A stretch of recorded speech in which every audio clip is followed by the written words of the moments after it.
Haven't you asked yourself why terrible things keep happening to people who don't deserve them? How can a world that's supposed to be loved and cared for by a kind and all powerful God be so broken and full of hurts? The problem with evil is a philosophical and theological paradox that raises questions about the existence of evil and suffering in the world, and how the existence of evil can be reconciled with the idea of an all powerful, all knowing, and all good God. The argument from evil is often framed as an internal contradiction or conflict among three core beliefs about the nature of God. If all powerful, God is able to prevent evil and suffering. If all knowing, God is aware of evil and suffering. If all good, God does not want evil and suffering to take place. The presence of evil and suffering in the world seems to contradict one or more of these beliefs. When written as a syllogism, the argument may take this form.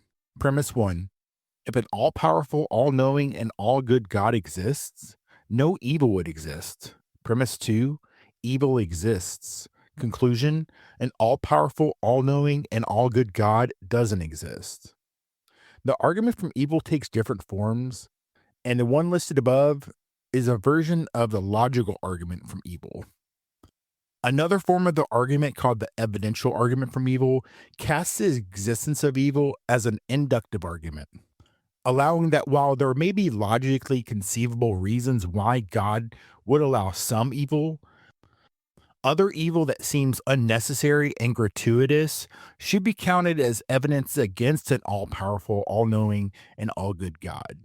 Since gratuitous evil and suffering is more likely to take place if God doesn't exist, the evidential argument claims that the presence of seemingly unnecessary evil and suffering constitutes evidence against the existence of such a morally praiseworthy God.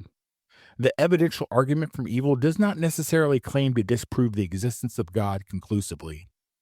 The third, less common approach is the metaphysical argument from evil, which questions how anything created by an all good God could become evil. These apparent paradoxes have led theologians and philosophers to attempt to resolve how God can coexist with evil and suffering. These attempts to justify and explain the existence of any amount of evil and suffering in the world are called defenses, and attempts to explain the amount and severity of evil in the world are called theodicies. In the course of this site, we'll explore different defenses and theodicies and review how skeptics respond. There is often a distinction between evils caused by human action, moral evil, and those resulting from physical events, natural evil. Evil is commonly taken to mean any negative state of affairs. There are many compelling reasons to engage with the supposed problem of evil. Some have to do with grappling with questions about the nature of God and suffering, strengthening faith even in the face of suffering, and equipping believers to face challenges with a more grounded faith. Studying these challenges are also effective for engaging skeptics in defense of the faith and reflecting on the ethical implications for responding to evil in the world. If the problem can be answered, despite the existence of evil and suffering, then we can have trust in a greater promise of redemption. During my own personal journey to faith, overcoming the problem of evil was instrumental. Visitors should expect analysis of the current philosophical and theological landscape, reactions to other written and online discussions, personal stories on the challenge of the problem of evil, and practical advice for how to deal with the realities of evil and suffering. Addressing the problem of evil is a difficult task, but it should be done with empathy, rationality, and honest inquiry. The aim is to offer a robust and intellectually satisfying response that affirms the coherence of faith in a good and omnipotent God.